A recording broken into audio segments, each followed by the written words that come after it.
Indian Motorcycles are perhaps one of the few companies that have given Harley-Davidson a run for its money.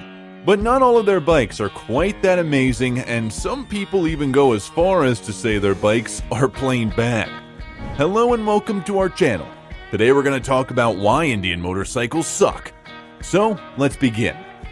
Well, corrosion and paint bubbles on the chrome fender strips, which are tack welded to the fender skirts, are a regular complaint from Indian motorcycle owners. Consumer reports indicate that both the front and rear fenders are susceptible. The severity of the problem and whether or not it affects both fenders is dependent on the specific model and year of the Indian bike, as well as whether or not the fenders are chrome plated. While newer Indian motorcycles typically have their corroding chrome strips covered under warranty, that doesn't aid owners who purchase their bikes without one. At first glance, this may appear like a purely decorative concern, but several riders have reported rusting chrome stripes and fender skirts due to water getting in via the bubbling chrome's open seams. Why exactly do the fenders of Indian motorcycles corrode and bubble over with chrome?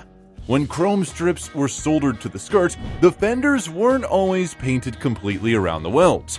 Sometimes the chrome strips are only vinyl or plastic with a thin layer of chrome tape over the top. The chrome tape used on 2017 vehicles bubbles up when exposed to mild temperature and humidity fluctuations, allowing corrosion to build around it. Another issue with these bikes is that clutch cables snap easily.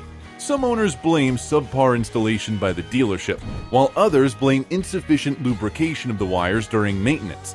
The peculiar design of the Indian clutch cable actuator has been blamed by more than a few mechanics for the frequent failure of Indian motorcycle clutch cables.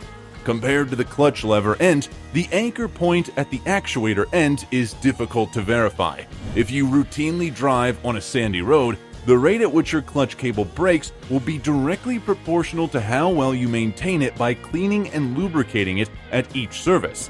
In Indian bikes, many clutch cables fail at the weld that holds the cable within the actuator.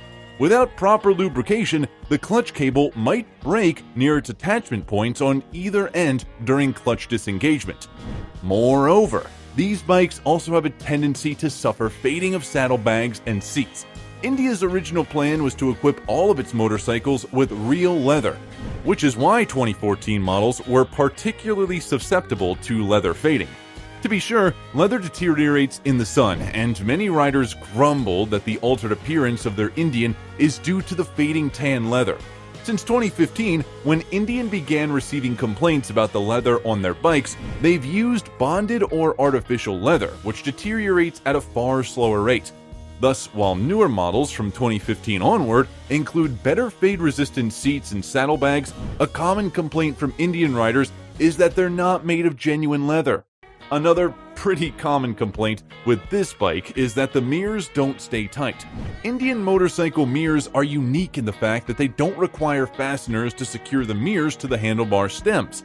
These are instead sliding adjustment nuts that come loose due to vibration. The mirror stem on Indian motorcycles is secured with the nut that is tightened around the stem itself. Once you possession the mirror where you want it to be, you may secure it by tightening the bolt. The mirror stem might become dislodged due to engine and wind vibrations by rattling back and forth. A loose Indian motorbike mirror can become a serious safety issue at highway speeds, flapping back and forth and even hanging upside down. Although some Polaris Indian owners have reported that their bike stands have only cracked and peeled in the first year, 2014, others have said that the issue has occurred on bikes as recently as 2017.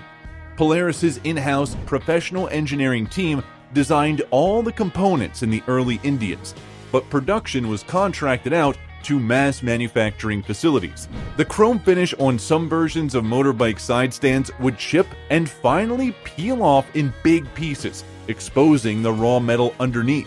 Eventually, the rust and decay will completely consume the peeling stands. Earlier models of Indian bikes were rumored to have a problem with the side stand hinge cracking on a chronic basis as the stand was raised and lowered. Some bikers choose to repair their broken side stands with welds and re-chrome their kickstands, while others opt for a newer, more sturdy Indian design. Still, some will not even consider Polaris when it comes time to replace the broken side stand on their Indian motorcycle, opting instead to purchase an aftermarket replacement made specifically for their model year. Due to a design defect, Indian Motorcycle's rear drive belt pulleys made annoying squeaking noises in 2014. Polaris's first-year installation of horizontal barriers on the drive belt pulleys of Indian motorcycles resulted in a squeaking noise. Later, Indian engineers updated the part by replacing the straight grooves with V-cuts, and the issue was resolved. More than a few Indian motorcycles from 2014 can still be found in the pre-owned market. If you're looking to buy one, make sure to inquire about whether or not the seller has upgraded to the newer V-grooved drive belt pulley.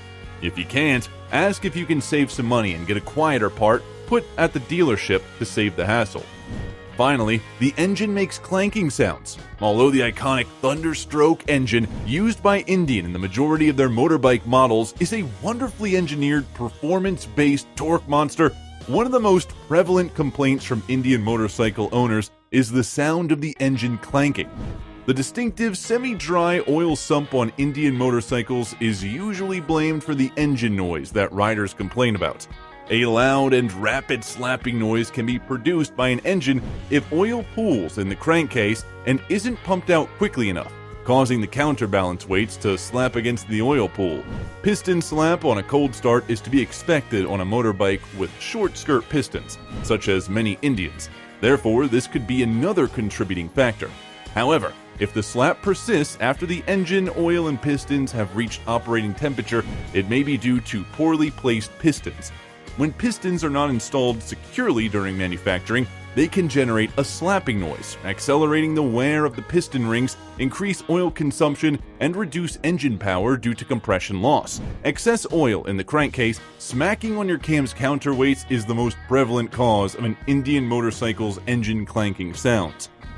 Oil sumping is a common problem with many air-cooled V-twin motorbikes, but experts suggest that some Indian engines have faulty scavenger generators in the oil pumps. Additionally, Indian motorcycle oil pumps are significantly more difficult to access than those of competing brands, making it more difficult to realign the pumps and replace the O-rings. The flawed oil pumps on Indian motorcycles are a major source of frustrations because of this. Now, us telling you about these issues doesn't mean that every Indian bike has them. It is just a rundown of the problems that many of the models had before. But which company does not have issues? At the end of the day, it just boils down to your personal preference. If you really like the bikes produced by Indian, then you should go for it because, after all, they are giving competition to Harley-Davidson, and that's saying something. So, that's all the time we had today, folks. Hope you enjoyed the video. Don't forget to subscribe to our channel and hit the bell icon to remain updated about all our future videos. See you in the next one.